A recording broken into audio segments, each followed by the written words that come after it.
Egg తోటి కొత్తగా చేయాలంటే ఇలాగేనండి. మీరైతే మీ పిల్లలకి కానీ, ఇంట్లోకి కానీ, తినటానికి గానీ, ఏమి కర్రీ ఇంట్లో లేకపోయినప్పుడు తినటానికి సరదాగా బాగుంటుంది. సూపర్ అంటే సూపర్ టేస్ట్ వస్తుందండి. అసలు ఏమంటే ఆ మాత్రం ఉంటుందండి. అసలు నేను తింటే రుచి ఒక్కసారి టేస్ట్ చేసి చూడాలి. అయితే ఫస్ట్ ఆఫ్ ఆల్ మనమైతే ఒక కోడిగుడ్డు తీసుకొని, ఆ కోడిగుడ్డయితే నీట్‌గా పగలగొట్టేసుకోవాలండి. లోపల ఉన్న కోడిగుడ్డు లోపల ఉన్న జనం మొత్తం అయితే ఒక బౌల్‌లోకి తీసేసుకోండి. అయితే అండి మళ్ళీ కోడిగుడ్డు పొక్కు కూడా లోపల ఏమీ పడకుండా చూడండి. నేనైతే 4 కోడిగుడ్లే తీసుకున్నానండి. 4 ఎగ్స్ తీసుకున్నాను. 4 ఎగ్స్ అయితే పగలగొట్టేసి మొత్తం అయితే ఏసేసుకున్నాను. తర్వాత ఒక గెంటి తీసేసుకొని మొత్తం అండి ఆ జనం మొత్తం అయితే కలిసిపోయినట్టుగా కలపెట్టేసుకోండండి. నీట్‌గా కలిసిపోయేట్టు కలపెట్టేసుకొని, ఒక స్పూన్ అయితే పసుపేసుకోండండి. ఇంకో స్పూన్ వచ్చేసేలకి మళ్ళీ సాల్ట్ అయితే ఏసుకోండండి. ఇంకో స్పూన్ కారం అయితే వేసుకోవాలండి. అలాగే ఏసుకున్న తర్వాత అండి ఒక గెంటి తీసుకొని మొత్తం అయితే కలిసిపోయేటట్టు మొత్తం కలపెట్టేసుకోండండి. ఆ బౌల్‌లోనే మళ్ళీ కింద పోయిందని చూసుకోనండి. మీరు తగిన గుడ్లే కొట్టుకోనండి. ఎక్కువ కొట్టుకోవాలనుకుంటే ఎక్కువ కొట్టుకోనండి. ఒక 2 మాక్సిమం 3 సరిపోతాయండి. నేనైతే 4 కొట్టి చూపిచ్చాను. అలాగే ఒక మనం దోస పెనం తీసుకొని, దోస పెనం మీద మొత్తం అయితే మనం కలబెట్టేసుకున్న ఉంది గదండీ జనమంతా అయితే ఏసేసుకోవాలండి. నీట్‌గా ఏసేసుకోండి. కలపెట్టుకున్నది నీట్‌గా ఏసేసుకొని అండి ఒకసారి మనమైతే దోస పెనం అయితే అటు ఇటు వంచినట్లయితే 4 పక్కల మొత్తం వెళ్ళిపోతుంది. మొత్తం దోస పెనం మొత్తం అయ్యేటట్లు చేసేసానండి నేనైతే మటుకు నీట్‌గా. మీరు గూడా అలాగే చేసుకోండి. కొద్దిగా లైట్‌గా ఆయిల్ అయితే ఏసుకోండి. ఎడ్జ్‌లు ఉంటది కదండీ! ఎడ్జ్‌లు లైట్‌గా ఆయిల్ ఏసుకుంటే ఇంకా సూపర్ ఉంటుందండి. అలాగే తర్వాత ఒక బాండీ తీసుకోనండి. ఆ బాండీలో ఒక టేబుల్ స్పూన్ ఆయిల్ ఎయండండి. ఆయిల్ ఏసిన తర్వాత అండి ఒక 2 టేబుల్ స్పూన్ సరిపోతుందండి. తర్వాత ఎండుమిర్చి ఉంటది కదా! ఎండుమిర్చి కూడా ఏసేసేయండండి. నేనైతే 3 ఎండుమిర్చిలైతే వేసేసానండి. 3 ఎండుమిర్చిలేసుకున్నాను. మీరు కూడా అలాగే వేసుకోండి. దాంట్లోనండి కాలిన తర్వాత ఎండుమిర్చి తీసేసేసేయండి. తీసేసి తెల్లుల్లిపాయలు ఉంటాయి కదా! తెల్లుల్లిపాయలు ఒక 5 తెల్లుల్లిపాయలైతే ఏసేసుకోండి. అవి కూడా బాగా వేగేదాకా మంచిగా బంగారపు రంగు వచ్చేదాకా అయితే కొద్దిగా లైట్‌గా వేయించండి. మరీ ఎక్కువైతే వేయించొద్దండి. అలాగే దాంట్లో ఆనియన్స్ ఉన్నాయి కదా! ఆనియన్స్ కూడా వేసేసుకున్నాను నేను. మీరు కూడా కట్ చేసుకున్న ఆనియన్స్ ఉంటాయి కదండీ! ముక్కలు ముక్కలుగా. కట్ చేసుకున్న ముక్కల ఆనియన్స్ కూడా అయితే మొత్తం అయితే వేసేసి అండి బా బాగా వేగాలండి. వేగేసి బంగారపు రంగులోకైతే రావాలండి ఆనియన్స్ కూడా మరి. చూసారండి ఎలా వచ్చిందో? మీరు కూడా అలాగే బంగారపు రంగు వచ్చేటట్టు చేయండి. బంగారపు రంగు వచ్చేదాకా బాగా వేయించండి. ఇబ్బంది లేకుండా కొద్దిగా పర్ఫెక్ట్‌గా.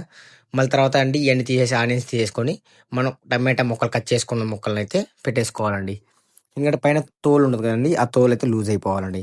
ఆ తోలు పైన ఉంటది. ఆ తోలు లైట్‌గా లూజ్ అయిపోతే మంచిగా స్మూత్‌గా వచ్చేసి తర్వాత కలుపుకొని బాగుంటుందండి అందుకనేసి. చూసారండి నేనలాగా మొత్తం అయితే ఒకసారి అండి అలా గెంటి తీసేసుకొని కొద్దిగా లైట్‌గా వేగిన తర్వాత మళ్ళీ తిరగేసుకోవడానికి ట్రై చేయండి. మొత్తం తిరగేసుకోండి. ఒక 5 మినిట్స్ వెయిట్ చేయాలండి ఖచ్చితంగా. ఓకేనా? అప్పుడు దాకా కొద్దిగా లైట్‌గా అలా కాలతాయి. తర్వాత అలాగ తిరగేసుకుంటా ఉండండి. సెగ తగ్గిన తర్వాత అండి తోలయితే తీసేసేయండి పైన. చేత్తోని తీసేసుకోండి పర్వాలేదు. ఓకే. మన ఇంట్లో ఉంటాయో ఉండవో పైన అవి పెట్టి తీసేసుకోవడానికి. అందుకని చేత్తోని తీసేసుకోండి. మొత్తం తీసేసుకున్నా చూసుకోండండి ఒకసారి నేను. అలాగే మీరు కూడా క్లీన్‌గా అయితే మొత్తం నీట్‌గా తీసేసుకోండండి. పైన ఏమీ ఉండకూడదండి. తోలు కొద్దిగా కూడా ఉండకుండా తీసేసుకోండి. తర్వాత మనం కాల్చుకున్న ఆమ్లెట్ ఉంటది కదా! ఆ ఆమ్లెట్ అయితే మడత పెట్టేసుకోవాలండి. రౌండ్ చేసేసుకోవాలండి. నేనైతే ఆమ్లెట్‌నయితే రౌండ్ చేసేసుకుంటున్నానండి నీట్‌గా అయితే. మీరు కూడా రౌండ్ చేసేసుకొని ఒక చాక్ తీసుకోనండి. ఒక చాక్ తీసేసుకొని సన్న ముక్కలుగా కట్ చేసుకోండి. మరి లావు ముక్కలైతే కట్ చేసి సన్న ముక్కలుగా అయితే కట్ చేసేసుకోండి. నేను కట్ చేస్తున్నాను మీరు కూడా అలాగే సన్న ముక్కలు కట్ చేసుకోండి. అంటే ఇంకా మన ఛానెల్ ఎవరైనా చూస్తూ సబ్స్క్రైబ్ చేయకపోతే ఖచ్చితంగా సబ్స్క్రైబ్ చేయండి. దయచేసి మీరు నాకు సపోర్ట్ చేయండి. నేను ఇంకా మంచి వంటకాల వీడియోలయితే మీకైతే అందియడానికి ట్రై చేస్తాను.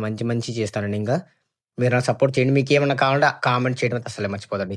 చూసుకున్నారంటే నేను ముక్కలు సన్న ముక్కలు కట్ చేసుకున్నాను. ఇప్పుడు ఆ 5 ఎండుమిర్చి అయితే నేనైతే ఒక 3 ఎండుమిర్చి మనం వేయించాం కదా! అయ్యేసేసాను. అలాగే జీలకర్ర ఎయాలండి. ఒక టేబుల్ స్పూన్ జీలకర్ర ఏసుకోండి. మనం చేయి పెట్టేసుకొని మొత్తం అండి మెత్తగా రావాలండి. పొడిగా పొడిగా వచ్చేటట్టయితే మనం చేయి పెట్టేసుకొని మొత్తం అయితే ఎలాగైతే మెత్తగా చేసేసుకోండి. మీరు గట్టిగా కూడా కాదు మెత్తగా చేసేసుకోండి. తర్వాత మనం ఏయించుకున్న ఆనియన్స్ ఉన్నాయి కదండీ! ఆ ఆనియన్స్ మొత్తం అయితే వేసేసుకోవాలండి.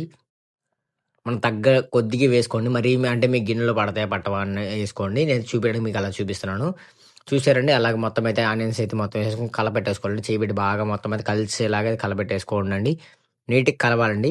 అలాగే మనం చేసుకున్న టమాటా ముక్కలు తోలు తీసేసినయి, ఆ టమాటా ముక్కలు కూడా ఏసేసుకొని అయితే కలబెట్టేసుకోవాలండి అలాగే. బాగా కలవాలండి ప్రతి ఒక్కటి అన్నీ బాగా మిక్సింగ్ అయ్యేలాగా చూసుకోండి. అన్నీ మిక్సింగ్ అయ్యేటట్టు చేయండి. అలాగే మనం ఇందాక తెల్ల ఉల్లిపాయలు కూడా ఏయించుకున్నాం కదండీ! ఆ తెల్ల ఉల్లిపాయలు కూడా వేసేసేయాలండి. ఇప్పుడు తెల్ల ఉల్లిపాయలు కూడా ఏసేసి మొత్తం మిక్సింగ్ చేసేయాలండి. బాగా మిక్సింగ్ దంచి కొట్టేయండి మిక్సింగ్ అయితే మీరైతే. బాగా తర్వాత అండి మనం కోడిగుడ్డు ఆమ్లెట్ అయితే వేసేసేయాలండి. తర్వాత 2 కరివేపాకు రెబ్బలు వేయాలండి. అలాగే కొత్తిమీర కటింగ్ చేసుకోండి ముక్కలుగా కొత్తిమీర కూడా వేసేసుకోండి. తర్వాత మొత్తం అయితే కలబెట్టేసుకోండి. ఇంక చెయ్యి పెట్టేసుకొని మొత్తం రఫ్ అండ్ టఫ్‌గా అది కలబెట్టేసేయండి నీట్‌గా. నీట్‌గా కలబెట్టేసుకోవాలండి. ఎక్కడ అంటే సరిపోయినట్టుగానే గిన్నెకేసుకోండి. మరి ఎక్కువగా వేసేసుకోవద్దు మరి. కొద్దిగలా పెద్ద గిన్నె ఉంటది కదా మన ఇంట్లో పెద్ద గిన్నె ఏసుకొని పెద్ద గిన్నెలో అయితే మంచిగా కలిపెట్టేసుకోండి. అసలు ఇది గాని టేస్ట్ కానీ చేస్తే సూపర్ అంటే సూపర్ ఉంటుందండి నిజంగా. ఇది ఏమంటే ఆ మాత్రం టేస్ట్ వస్తుందండి. ఒకసారి పిల్లలకి గాని పెడితే మనం తిని వాళ్ళసల ఏమన్నా సరే సూపర్ అంటే సూపర్ టేస్ట్ వస్తుందని చెప్తున్నారండి.